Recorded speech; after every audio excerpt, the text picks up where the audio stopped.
প্রিয় শিক্ষার্থী, আসসালামু আলাইকুম। আশা করি তোমরা ভালো আছো।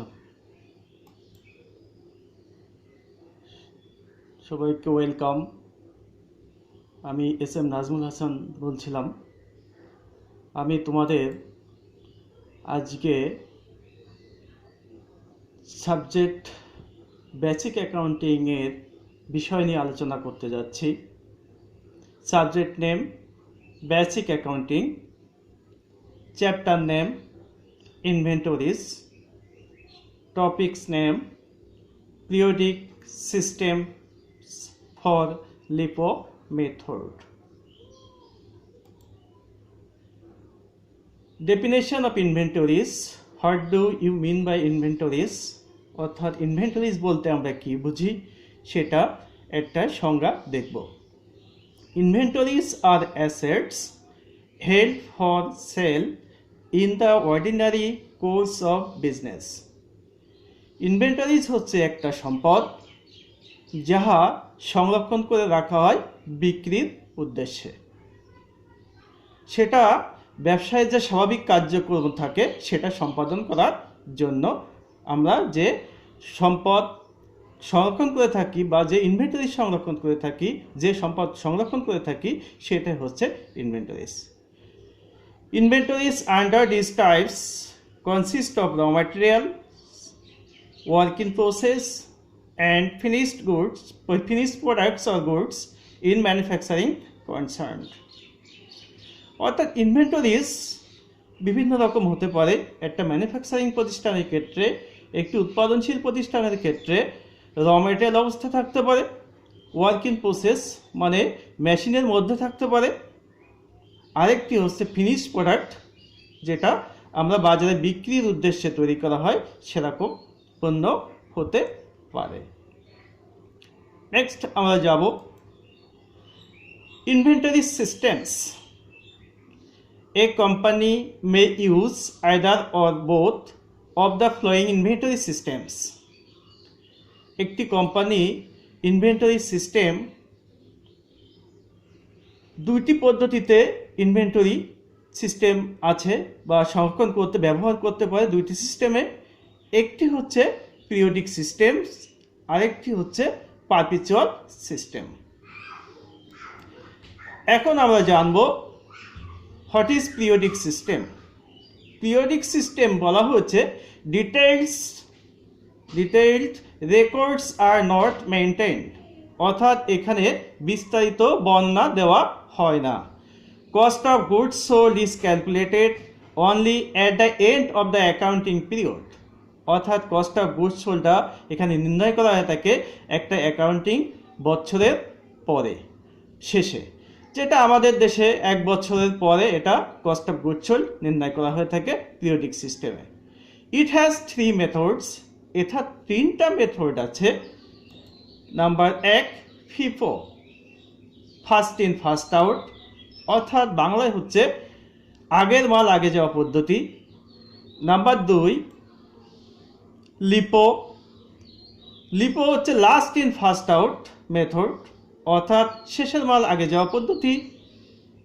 নাম্বার 3 অ্যাভারেজ কস্ট মেথড, অর্থাৎ অ্যাভারেজ গড় পদ্ধতি, অ্যাভারেজ মানে গড় পদ্ধতি। এই 3 পদ্ধতিতে পিরিয়ডিক সিস্টেমে ইনভেন্টরি ভ্যালুয়েশন করা হয়ে থাকে। এরপরে আমরা যাব number 2 perpetual system, where detailed records of each inventory purchase and sale are maintained, যেখানে পারচেজ এবং সেলকে অর্থাৎ ক্রয় এবং বিক্রয়কে বিশদ আকারে বর্ণনা রেকর্ড করা হয় বা অন্তর্ভুক্ত করা হয় এই পারপিচুয়াল সিস্টেমে। Cost of goods sold is calculated at the time of each sale. Cost of goods সোল্ডটা এখানে একটা সেলসের পরপরই নির্ণয় করা হয়ে থাকে। It has also 3 methods, perpetual সিস্টেমেও তিনটি মেথডস রয়েছে। Number 1 FIFO method, number 2 LIFO method যেটা last in first out method, average cost method অর্থাৎ গড় পদ্ধতি। এখন আমরা পরবর্তী স্লাইডে একটি পিরিয়ডিক সিস্টেমের অঙ্ক নিয়ে আমরা আলোচনা করব আজকে। পিরিয়ডিক সিস্টেমের একটি অঙ্ক তোমাদের আমি সেট করেছি। এখানে পিরিয়ডিক সিস্টেমের একটি কোয়েশ্চেন দেওয়া আছে, you are providing with the following information for Keya industries for the month ending June 30, 2005. Kia use the periodic inventories, periodic method for inventory, অর্থাৎ কেয়া পিরিয়ডিক ইনভেন্টরি সিস্টেম ফলো করে থাকে। ডেট আছে বা ডেট আছে, ডেসক্রিপশন আছে, quantity আছে, unit cost আর selling price আছে। Date June 1, beginning inventory quantity 50, unit cost আর selling price 60। June 4, purchase quantity 170, unit cost আর selling price 64। June 10, sales 140, unit cost আর selling price 90। June 11, sales return quantity 20, unit cost or selling price 90. June 18, purchase 70, quantity 70, unit cost or selling price 68. June 18, purchase return 10, unit or selling price 68. June 25, sales quantity 100, unit cost or selling price 95. June 28, purchase, description as a purchase quantity 40, unit cost or selling price 72.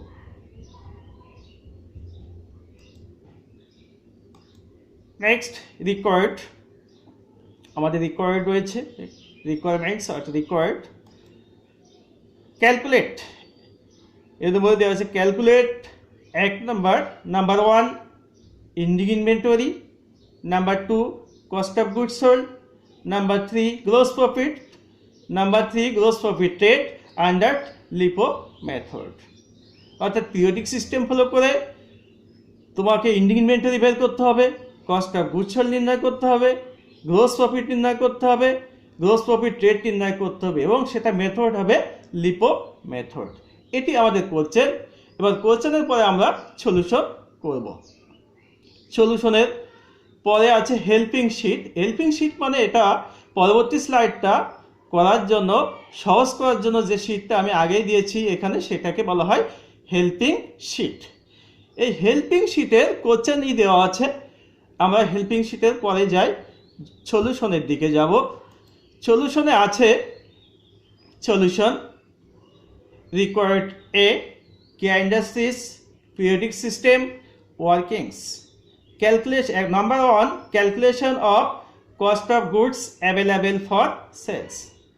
অর্থাৎ তুমি periodic system করতে গেলেই, periodic সিস্টেমের অঙ্ক করতে গেলেই তোমাকে 3টি ওয়ার্কিংস করে নিতে হবে। একটি হচ্ছে cost of goods available for sales. এই cost of goods available for sale নির্ণয় করার জন্য আমাদের বিগিনিং ইনভেন্টরির সঙ্গে অ্যাড পারচেস করতে হবে। অর্থাৎ বিগিনিং ইনভেন্টরির সঙ্গে যদি আমরা পারচেসটা যোগ করি তাহলে আমরা পেয়ে যাব calculation of cost of goods available for sell. তাহলে আমরা দেখি বিগিনিং ইনভেন্টরি আমাদের কোশ্চেনে কত ছিল। আমাদের বিগিনিং ইনভেন্টরি কোশ্চেনে ছিল 50, টাকা ছিল 60, 50 গুণ দিতে হবে 60-কে। 4 তারিখে পারচেজ আছে, পারচেজ 18 তারিখে পারচেজ আছে, পারচেজ রিটার্ন আছে, এখানে মাইনাস হবে যেটা 28 তারিখে পারচেজ আছে। অর্থাৎ পারচেজ আছে 1টি, 2টি, 3টি, পারচেজ রিটার্ন 4টা, 4টি পারচেজের ডেট আছে আর বিগিনিং ইনভেন্টরি আছে একটি, সেটা আমরা দেখব। একটু স্লাইডের দিকে তাকালে বুঝতে পারবা। বিগিনিং ইনভেন্টরি জুন মাসের 1 তারিখে আছে 50, 60 টাকা করে, 3000 টাকা গুণ করলে আমরা পাচ্ছি 3000 টাকা। অ্যাট পার্সেস জুন 4 তারিখে পার্সেস আছে 170 ইউনিট, 170 ইউনিটস, 64 টাকা, 10,880 টাকা হচ্ছে। জুন 18 তারিখে আছে 70 অর্থাৎ 70 ইউনিট, 68, 4760 টাকা আছে। জুন 18তে রিটার্ন হয়েছে, সেলস রিটার্ন হয়েছে, এই জন্য এখানে মাইনাস দেখানো হয়েছে। সেটা আমরা 68 টাকায় দেখানো হয়েছে, কারণ 68 টাকায় যে 68 টাকায় আমরা নিয়েছিলাম, পারচেস করেছিলাম, সেই 68 টাকা আমরা ফেরত দিয়েছি, অর্থাৎ 680 টাকা গুণ করলে আমরা 680 টাকা এখানে মাইনাস ফিগার দেখানো হচ্ছে। জুন 28 তারিখে আছে 40 ইউনিট, 72 টাকা করে, 2880 টাকা। তাহলে অ্যামাউন্ট আমরা যোগ করলে পাচ্ছি 20,840 টাকা, আর ইউনিট যোগ করলে আমরা পাচ্ছি 320 টাকা।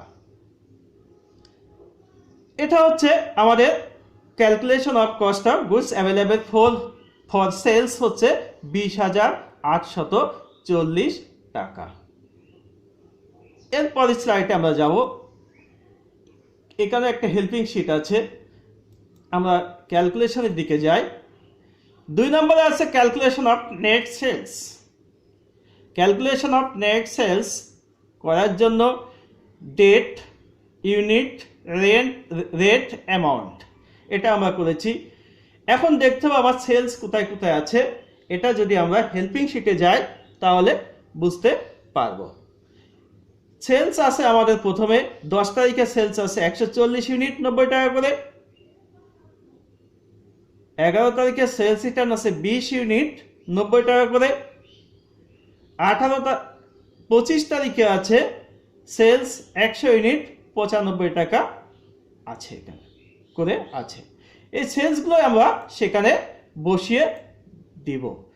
জুন 10 তারিখে 140 ইউনিট, 90 টাকা করে, 12,600 টাকা বসিয়েছি। জুন 11 তারিখে 20 ইউনিট, এটা সেলস রিটার্ন, এই জন্য মাইনাস করা হয়েছে, যেটা 90 টাকায় কিনেছিলাম, 90 টাকায় ফেরত দিচ্ছি, 1800 টাকা।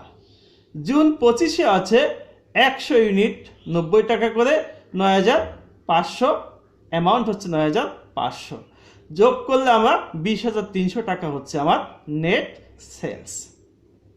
তাহলে নেট সেলস হচ্ছে 20,300 টাকা। 2 নম্বর ক্যালকুলেশন। 3 নম্বর ওয়ার্কিংস হচ্ছে calculation of ending inventory in units.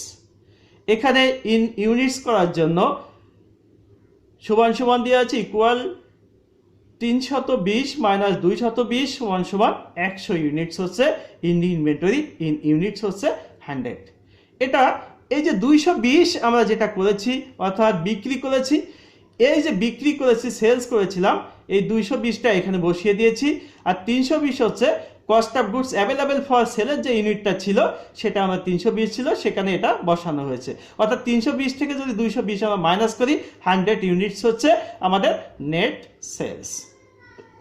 Sorry, net sales নয়, এটা ইন্ডিং ইনভেন্টরি ইন ইউনিটস হচ্ছে 100। এর পরবর্তী স্লাইডে আমরা যাব। একটি হচ্ছে হেল্পিং শিট আছে। হেল্পিং শিটটা হচ্ছে যেটা আমরা আগে 1 নম্বর ওয়ার্কিংসে করেছিলাম সেটি।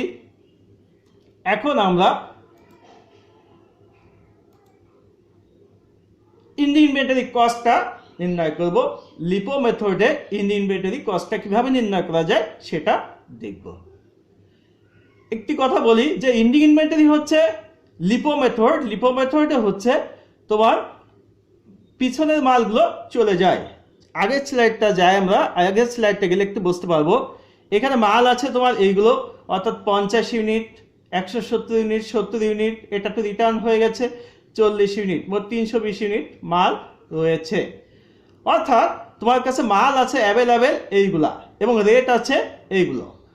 এক্ষেত্রে তোমাকে যে কাজ করতে হবে, লিপো মেথড করছি। লিপো মেথডের সিস্টেম হচ্ছে পিছনের মালগুলো আগে ইস্যু করা হয়ে থাকে, অর্থাৎ এই মালটা আগে ইস্যু হয়েছে, তারপর ইস্যু করতে করতে উপরের দিকে যেতে হয়, অর্থাৎ থেকে যায়, আমরা থেকে যাচ্ছে যে মালগুলো তার হিসাব করব। তা থেকে যাওয়ার মালগুলো হচ্ছে জুন 50, এর জন্য প্রথম দিক থেকে মালগুলো আমাকে নিতে হবে।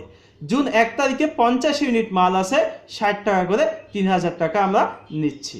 কিন্তু আমার ইন্ডিয়ান ইনভেন্টরি নিতে হবে 100 ইউনিট, এখানে 50 ইউনিট মাল হচ্ছে, জুন 1 তারিখের থেকে আমরা 50 ইউনিট মাল নিচ্ছি, আর জুন 4 তারিখ থেকে নিব আর 50 ইউনিট মাল, অর্থাৎ জুন 4 তারিখ থেকে যদি আমরা 50 ইউনিট মাল 64 টাকা করে নিই, যা গুণ করলে যা হবে তাই করেছি আমরা পরবর্তী স্লাইডে, যেটা দেখব পরবর্তী স্লাইডে কি করা হয়েছে। জুন 1 তারিখে 50 ইউনিট 60 টাকা করে, 3000 অ্যামাউন্ট হচ্ছে 3000। জুন 4 তারিখে ইউনিট আছে 50, কারণ আমাকে 100 ইউনিট মাল ইস্যু করতে হবে, কিন্তু জুন 4 তারিখে অনেক মাল রয়েছে, সেখানে সব মালগুলো আমরা নিব না, শুধু 50 ইউনিট মাল নিব। 50 ইউনিট 64 টাকা করে সেটা আমাদের রেট ছিল। 50 গুণ 64, 3200 টাকা, অর্থাৎ 3000 আর 3200 টাকা যোগ করলে আমার 6200 টাকা হচ্ছে ইন্ডিয়ান ইনভেন্টরি কস্ট। তাহলে ইন্ডিয়ান ইনভেন্টরি কস্ট হচ্ছে 6200 টাকা। এটা আমরা খুব সহজেই নির্ণয় করতে পারি। এটা নির্ণয় হয়ে গেলে অঙ্কটা খুব সহজ হয়ে যায়। তারপরে আমরা আসবো, দ্বিতীয় রিকোয়ারমেন্ট ছিল আমাদের cost of goods sold. Cost of goods sold নির্ণয় করার জন্য আমাদের একটি সূত্র আছে, cost of goods available for sell থেকে যদি আমরা লেস করি, ইন্ডিয়ান ইনভেন্টরি কস্টটা মাইনাস করি, তাহলে কস্ট অফ গুডস সোল্ড পেয়ে যাব। এখানে cost of goods available for sell আমরা নির্ণয় করেছিলাম 1 নম্বর ওয়ার্কিংসে 20,840 টাকা। সেখান থেকে আমরা মাইনাস করব লেস ইন্ডিয়ান ইনভেন্টরি কস্ট 6,200 টাকা, অর্থাৎ cost of goods available for sell 20,440 থেকে আমরা যদি ইন্ডিয়ান ইনভেন্টরি কস্ট 6,200 টাকা মাইনাস করি, তাহলে কস্ট অফ গুডস সোল্ড পাচ্ছি 14,640 টাকা।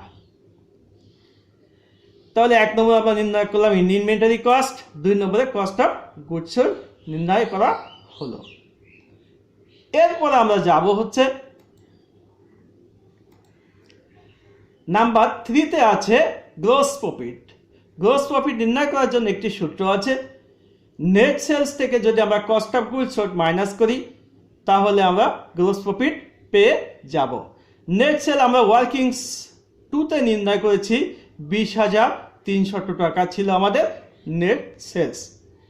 এখান থেকে যদি আমরা cost of goods sold minus করি 14,640 টাকা, তাহলে আমরা পেয়ে যাচ্ছি 5,600 টাকা, 660 টাকা, 5,660 টাকা গ্রোস প্রফিটস। এই গ্রোস প্রফিট নির্ণয় করার পরে আমাকে নির্ণয় করতে হবে, 4 নম্বরে বলা ছিল আমাদের রিকোয়ারমেন্টসে, gross profit rate. Gross profit rate নির্ণয় করার জন্য গ্রোস প্রফিট রেট সমান সমান বা equal gross profit divided by net sales গুণ 100। গ্রোস প্রফিটস হচ্ছে 5,660 টাকা, যেটা আমরা বসিয়ে দিয়েছি। নেট সেল আমরা নির্ণয় করেছি 2 নম্বর ওয়ার্কিংসে, যেটা 20,300 টাকা ছিল, গুণ 100 করলে আমাদের 27.88% হচ্ছে গ্রোস প্রফিট রেট। এভাবে আমরা 4টা রিকোয়ারমেন্টস যেটা রিকোয়ার্ড ছিল বা রিকোয়ারমেন্টস যাই বলো যেটা ছিল, আমরা সহজেই নির্ণয় করতে পারি। এরপর তোমাদের জন্য আমি হোমওয়ার্ক দিয়েছি। হোমওয়ার্কটা তোমরা নোট ডাউন করে নিবে, অবশ্যই করবে। তোমাদের কাছে অ্যাকাউন্টিং প্রিন্সিপালস আমেরিকান রাইটারের একটা বই আছে, কাইসো ওয়েগ্যান্ট অ্যান্ড কিমেলের বইটা 9 এডিশনের বই থেকে তোমরা করতে পারো অঙ্কটি। পেজ নাম্বার 288, প্রবলেম নাম্বার P65-এ এই অঙ্কটা হচ্ছে তোমার অ্যাকাউন্টিং প্রিন্সিপালস কাইসো ওয়েগ্যান্ট অ্যান্ড কিমেলের বইয়ে 9 এডিশনের বই আছে। এবং যাদের এই বইটি নাই, অনেকের কাছে আমার বেসিক অ্যাকাউন্টিং যেটা বইটা আছে, রেনেসা বুক ডিপোর যে বইটা আছে, এই বইটি থেকেও তোমরা করতে পারো। এখানে আছে পেজ নাম্বার 309 আছে প্রবলেম নাম্বার 8। তোমরা যদি এই অঙ্ক করতে যেয়ে যদি কোনো সমস্যা হয় তোমাদের, বা আমি যতটুকু আলোচনা করলাম তোমাদের সমস্যা হলে তোমরা অবশ্যই আমার সাথে যোগাযোগ করবে। তোমরা আমার ফোন নাম্বার জানো, অবশ্যই জানো, বা আমার ইনবক্সে তোমরা মেসেজ করতে পারো, কমেন্টস করতে পারো। এখানেই শেষ করছি। সবাইকে থ্যাঙ্কস টু অল, সবাইকে ধন্যবাদ।